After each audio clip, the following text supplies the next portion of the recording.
নমস্কাৰ সকলোকে মোৰ ইউটিউব চেনেল টুকুৰা খবৰ ব্লগিং চেনেলটোলৈ স্বাগতম জনাইছোঁ আৰু এতিয়া বৰ্তমান আমি উপস্থিত আছোঁ নলবাৰী জিলাত। হয়, নলবাৰী জিলাৰ বিখ্যাত ৰাস মহোৎসৱত মই উপস্থিত আছোঁ আৰু এয়া হৰি মন্দিৰ।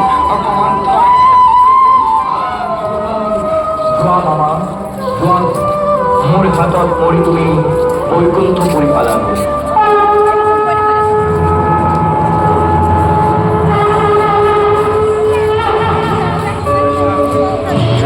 হৰি মন্দিৰত প্ৰৱেশ কৰিয়ে মই এটা খুব ধুনীয়া দৃশ্য দেখা পালোঁ। তাতে মৃন্ময় মূৰ্তিৰ ৰাস অনুষ্ঠিত কৰা হয়।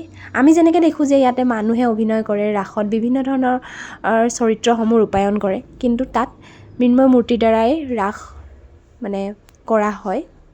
খুব ভাল লাগিলে, নতুন এটা অভিজ্ঞতা। মই সঁচা কথা ক'বলৈ গ'লে জীৱনত ৰাস চাই পোৱা নাছিলোঁ। কালি মোৰ ফাৰ্ষ্ট টাইম আছিলে। কালি নলবাৰীত যিহেতু অন্তিম দিনাৰ ৰাস আছিলে দিনৰ, আচলতে মই এতিয়া চাবলৈ পোৱাৰ কাৰণে নিজকে অতি সৌভাগ্য বুলি ভাবিছোঁ। চোৱাটো বহুত মন যায়, সেইখিনি সময়তে আকৌ আমাৰ পৰীক্ষা কিবাকিবি হৈ থাকে, গতিকে চোৱা নহয় আৰু। এতিয়া নলবাৰীত আহি গুৱাহাটীলৈ আহিলোঁ। গুৱাহাটীলৈ আহি নলবাৰীত গৈ কালি চালোঁগৈ বাৰ লগত, পৰিস্মিতা বাৰ লগত। এয়া বৃন্দাবনৰ দৃশ্য ইমানেই ভাল লাগিলে। মানুহ একেবাৰে আপুনি ভৰিৰ ৰাস্তাত যাব নোৱাৰা এটা অৱস্থা, ইমানেই মানুহ সকলোৱে চাবলৈ আহিছে। ধুনীয়াকৈ বনাইছে, চালে চায়ে থাকিবলৈ মন যায়।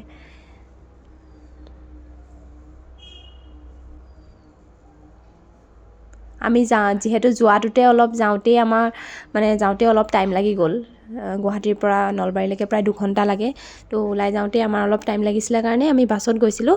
আৰু এয়া পুতনা খুব ধুনীয়াকৈ দেখুৱাইছে। পুতনাই কিদৰে হেৰি কৰিছে, খুব ধুনীয়াকৈ ইয়াতে দেখাইছে। তাৰপিছত বাছত গৈ মেলি আমি 5টামান বজাত পালোঁগৈ আৰু 2 ঘণ্টামান ধুনীয়াকৈ চাই লৈ আকৌ উভতিব লাগিব যিহেতুকে। সেইটো কাৰণে আকৌ আমি সেই আনন্দ মেলাও হৈ আছিলে তাতে, সৰু ল'ৰা ছোৱালীবিলাকৰ কাৰণে খুব ধুনীয়া আহিছিলে। এইখনত যে ওপৰখনত বাৰু আপোনালোকে উঠি পাইছেনে, চকৰিখনত? মই যে উঠিব নোৱাৰোঁ দেই। এইয়া ইমান ধুনীয়াকৈ দেখাইছে এই দৃশ্যবিলাক। সঁচাকৈ এইবিলাক দেখিয়ে আমি মনটোৱে পবিত্ৰ হৈ যায়, নহয় জানো? কেনেকুৱা কি কথা এইবিলাক চব ধুনীয়াকৈ দেখাইছে।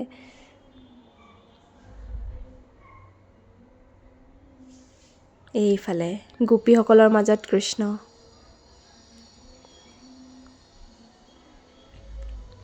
আমাৰ উভতনিৰ যাত্ৰা আৰম্ভ হৈছিলেগৈ আৰু তেতিয়াই। তাৰপিছত ট্ৰেইনত টিকেট লোৱা হৈ গ'ল আৰু আমি বৰ্তমান ট্ৰেইনত বহিয়ে আমি ভাল লাগিলে আৰু বহুত ভাল লাগিলে। বাকী মোৰ ভিডিঅ'টো চাই ভাল পালে like, comment and share, subscribe কৰি দিব। Thank you so' much.